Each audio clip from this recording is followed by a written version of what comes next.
ഒരു ഗ്രാമത്തിന് മേൽ ഇങ്ങനെ ഒരു ആക്ഷേപം കൽപ്പിച്ചു കിട്ടുന്നത് അനേകം വർഷങ്ങൾക്ക് മുൻപാണെന്ന് ചില മുൻകാല ചട്ടമ്പിമാർ പറയുന്നു. ചെമ്പട്ട് നാട് ചട്ടമ്പി നാടായി മാറിയതിന്റെ പൂർവ്വകഥാംശത്തെപ്പറ്റി റിട്ടയേർഡ് ചട്ടമ്പിയായ ചെങ്കീരി മാധവൻ: പണ്ട് ഞാനും വടിവാളു വാസുവും കീരമ്പാർ അബ്ദും മാത്രമേ ചട്ടമ്പിമാരായിട്ട് ഈ നാട്ടിലുണ്ടായിരുന്നുള്ളൂ. അബ്ദു ജയിലിൽ കിടന്നാ മരിച്ചത്. ഈ നാടിനെ ഈ അവസ്ഥയിലാക്കിയത് കാട്ടാപ്പള്ളിക്കാരും മല്ലഞ്ചറക്കാരും കൂടിയാണെന്ന് ഞാൻ പറയും. അത് തന്നെയാണ് സത്യവും. കാട്ടാപ്പള്ളി കുറുപ്പച്ചനും മല്ലഞ്ചറ ഉണ്ണിത്താനും കൂട്ടുകച്ചവടത്തിൽ ഒരു ചിട്ടിക്കമ്പനി നടത്തിയിരുന്നു. കർണാടക തെരുവിൽ നിന്ന് ഉണ്ണിത്താൻ മകനെ പോലെ കൂടെ കൂടിയ ഒരു കള്ള ചെറുക്കം കാരണം ചിട്ടിക്കമ്പനി പൊളിഞ്ഞു. അതോടെ കാട്ടാപ്പള്ളിക്കാരും മല്ലഞ്ചറക്കാരും പരസ്പരം കേസും വഴക്കുമായിട്ട് കൊടിയ ശത്രുക്കളായി പിരിഞ്ഞു. കാട്ടാപ്പള്ളിക്കാരുടെ കരുത്തിന് മുന്നിൽ പിടിച്ചു നിൽക്കാൻ പറ്റാതെ വന്നപ്പോ ഉണ്ണിത്താന്റെ ഭാര്യ രുക്മണിയുടെ ആങ്ങളമാരാ ടൗണിൽ നിന്ന് ചട്ടമ്പിമാരെ ആദ്യം ഇങ്ങോട്ട് ഇറക്കിയത്. അവരെ തോൽപ്പിക്കാൻ കാട്ടാപ്പള്ളിക്കാര് വേറെ ചട്ടമ്പിമാരെ ഇറക്കി. വന്നവരിൽ ചിലർ ഇത് വളക്കൂറുള്ള മണ്ണാണെന്ന് കണ്ട് ഇവിടെ അങ്ങ് കൂടി. ചിലരൊക്കെ തിരിച്ചുപോയി. പുതിയ ചില പീക്കിരി ചട്ടമ്പിമാർ ഇവിടെയും ജനിച്ചു. അങ്ങനെ കാലങ്ങൾ കഴിഞ്ഞപ്പോ ഈ നാടിനൊരു ഓമന പേരും കിട്ടി, ചട്ടമ്പി നാട്. ഇനി ചട്ടമ്പി നാടിന്റെ വർത്തമാനകാല യാഥാർത്ഥ്യങ്ങളിലേക്ക്. ഇത് മാക്രി ഗോപാലൻ. ആദ്യകാലത്ത് തവളപിടുത്തമായിരുന്നു തൊഴിൽ.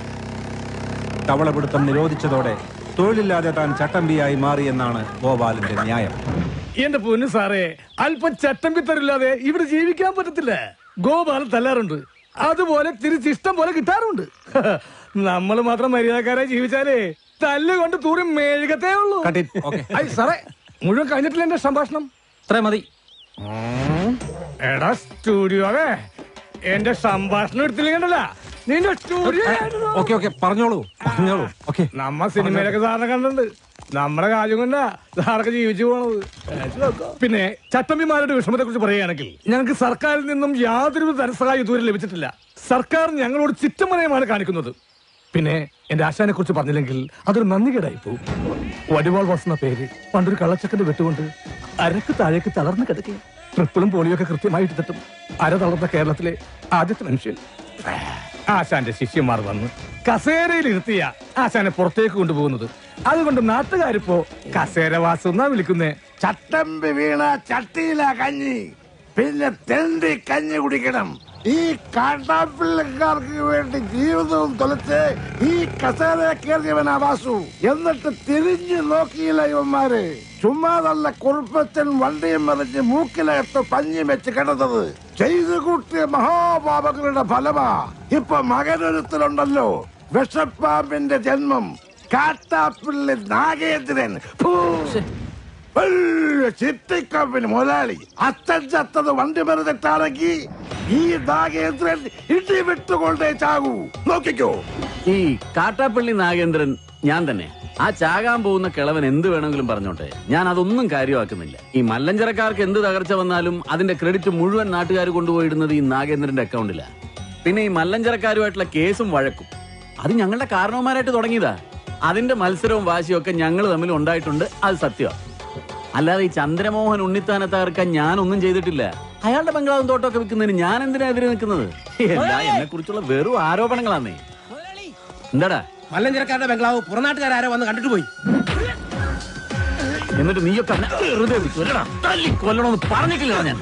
എന്നിട്ട് വിശേഷം പറയാൻ വന്നിട്ട് എല്ലാം കൂടെ എടുത്ത് ചവിട്ടി പൊളിക്കും ഞാൻ. ഈ നാട്ടിലെ മുഴുവൻ ചട്ടമ്പിമാരാന്ന് പറയുന്ന ചുമ്മാതെയാ. എന്റെ അഭിപ്രായത്തിൽ ഒരേ ഒരു ചട്ടമ്പി ഈ നാട്ടിലുള്ളൂ, അത് കാട്ടാപ്പള്ളി നാഗേന്ദ്രനാണ്. അവന്റെ അച്ഛൻ വണ്ടി പറഞ്ഞതിന് കാരണക്കാര് ഞങ്ങളാണെന്ന് അവന്റെ ധാരണ.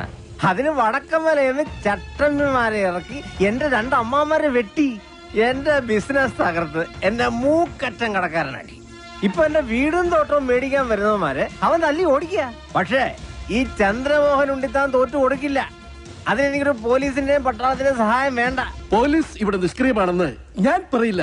ദാ അങ്ങോട്ട് നോക്കൂ, എത്ര ക്രിയാത്മകമായിട്ടാണ് അവർ ജോലി ചെയ്തതെന്ന് നോക്കൂ. പിന്നെ എന്ത് നിഷ്ക്രിയത്വമാണ് നിങ്ങൾ ആരോപിക്കുന്നത്? ഈ ക്യാമറ ഓഫ് ചെയ്യണമെങ്കിൽ ഞാനൊരു കാര്യം പറയാം. ഓഫ് ചെയ്തോളൂ. ഇവിടെ ഇപ്പൊ ഈ കാട്ടാപ്പള്ളി നാഗേന്ദ്രനെ ഒതുക്കി കഴിഞ്ഞാൽ മൊത്തത്തിലുള്ള എല്ലാ പ്രശ്നങ്ങളും തീരും. ഒരിക്കൽ ഞാനൊന്ന് ശ്രമിച്ചു നോക്കിയതാ. 2 മാസമാ ആശുപത്രി കിടന്നത്. ഇപ്പൊ മല്ലഞ്ചിറയിലെ ചന്ദ്രമോഹൻ കണ്ടുവച്ചിരിക്കുന്ന ബുദ്ധി ഏതായാലും കൊള്ളാം. മുള്ളിനെ മുള്ളുകൊണ്ട് തന്നെ എടുക്കുക. കാട്ടാപ്പിള്ളിയെ വിഴുങ്ങാൻ പറ്റിയ ഒരു മറുനാടൻ ചട്ടമ്പിയെ കണ്ടുപിടിക്കുക. എന്നിട്ട് എസ്റ്റേറ്റും ബംഗ്ലാവും അയാൾക്ക് വിൽക്കുക. പുറം നാട്ടിൽ ചട്ടമ്പിമാരേറെയുണ്ട്. പുലിക്കണ്ടം കോയ, ചെങ്കൽപ്പാളയം മുത്തുരാജ്, കോയമ്പത്തൂർ മണിസ്വാമി. പക്ഷെ കാര്യമില്ല, ഇത്രയും കാശ് മുടക്കി ഈ ബംഗ്ലാവും തോട്ടവും മേടിക്കാനുള്ള കാശവന്മാരായില്ല. എനിക്ക് കൂടി കമ്മീഷൻ കിട്ടുന്നൊരു കാര്യമായതുകൊണ്ട് ഇത്തിരി ബുദ്ധിമുട്ടിയാണെങ്കിലും അവസാനം കണ്ടുപിടിച്ചു. കർണാടകയിലെ പോലീസ് ഫയലിൽ നിന്നാ തപ്പിയെടുത്തത്. കക്ഷിയുടെ പേര് വീരേന്ദ്ര മല്ലയ്യ. 37ഓളം തല്ലുകേസുകൾ. അതിൽ ശിക്ഷിക്കപ്പെട്ടത് ഒരു കേസിന് മാത്രം. അതും പൊതുവേദിയിൽ വെച്ച് കേന്ദ്രമന്ത്രിയുടെ കർണക്കുറ്റിക്കടിച്ചതിന്. ഹിസ്റ്ററി വെച്ച് നോക്കുമ്പോ പുള്ളി 10 കാട്ടാപ്പള്ളിമാരെ ഒറ്റയ്ക്ക് തിന്നും. അല്ല, ഇതിന്റെ ബ്രോക്കർ ഞാനാണെന്ന് പറഞ്ഞ കാട്ടാപ്പള്ളി എന്നെ കൊല്ലുന്ന എന്റെ പേടി. നിനക്ക് പോലീസ് പ്രൊട്ടക്ഷൻ ഞാൻ തരും. എങ്ങനെ? ഏതെങ്കിലും മോഷണ കേസ് പിടിച്ച് അകത്താക്കിയാ പോരെ.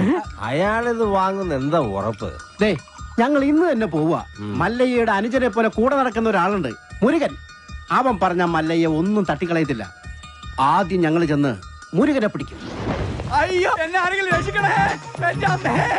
അയ്യോ, ഗൗഡാ, ഗൗഡാ. ഒന്ന് വേഗം വാ. അവിടെ വണ്ടിയുടെ നീ എന്തൊന്നും മിണ്ടാത്തെ? പേടിച്ചു പോയാ?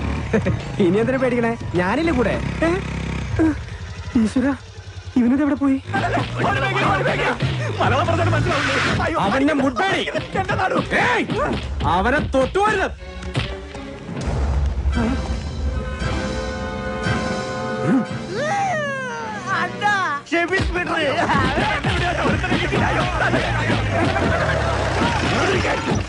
അങ്ങോട്ട് മാറാൻ. ആളറിയാതെ പറ്റിപ്പോയതാ അയ്യ. അയ്യ പൊക്കോളൂ. നിങ്ങൾ പറഞ്ഞോണ്ട് ഞങ്ങൾ പോണു. കല്ല് കിട്ടാതെ വാടാ. ആരുടെ നേരത്താ നിങ്ങൾ കൈവച്ചെന്നറിയോ? അതൊക്കെ മല്ലയ്യയുടെ ആൾക്കാരാ. ജീവൻ വേണമെങ്കിൽ ബംഗ്ലാവിൽ പോയി മാപ്പ് പറഞ്ഞു. ഇല്ലെങ്കിൽ പടയളയിങ് വരും. പിന്നെ ഒന്നും ബാക്കിയുണ്ടാവില്ല.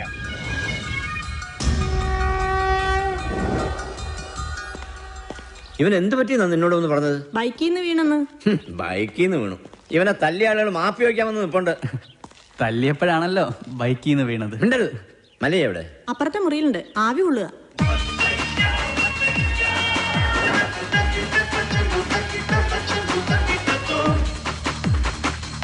ಮಲೆಯ ಹೊರಗಡೆ ನಿಮ್ಮನ್ನ ನೋಡಕ್ಕೆ ಕೆಲ ಜನ ಬಂದಿದ್ದಾರೆ. ಯಾರವರು? ಮುರುಗನೆ ಹೊಡೆದಿದ್ದಲ್ಲ ಆ ಜನ. ಮುರುಗನ್ ಆಚೆ ಬರ್ಕಳು. ಆಯ್ತು.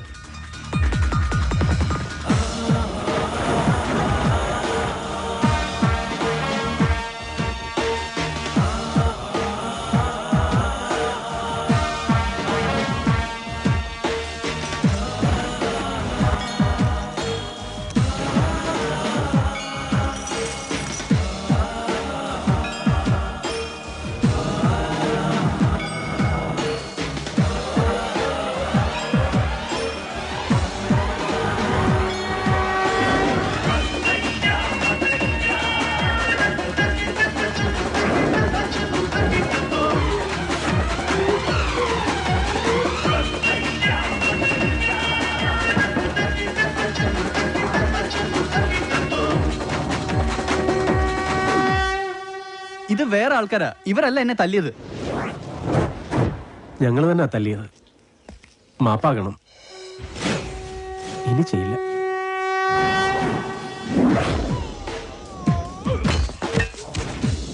നായിന്റെ പട്ടി മോനെ മാപ്പേളക്ക് ബന്ധത് ബാളായിട്ടാ ബാടാ. എല്ലാരും ബാടാ, എല്ലാവർക്കും തരടാ മാപ്പ്.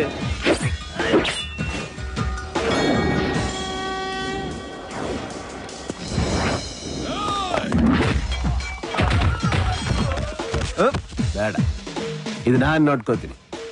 ನೀ ಸುಮ್ಮನೆ ಆಟ ನೋಡ್ತಾ ಇರಿ.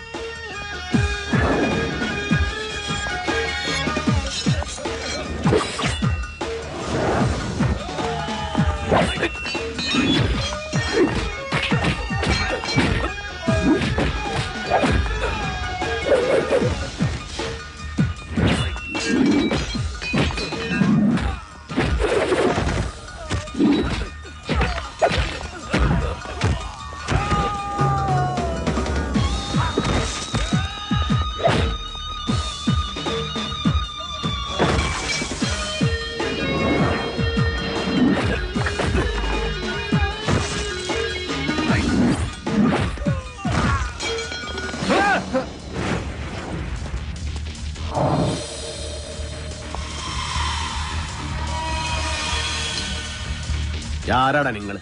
കൊട്ടേഷനാ. യാരഴച്ചത്? കാട്ടാപ്പള്ളി. യാറ് കാട്ടുപുളിയാ? കാട്ടാപ്പള്ളി കേരളത്തിൽ നിന്നാ. ഓടോ. വേഗം ഓട്.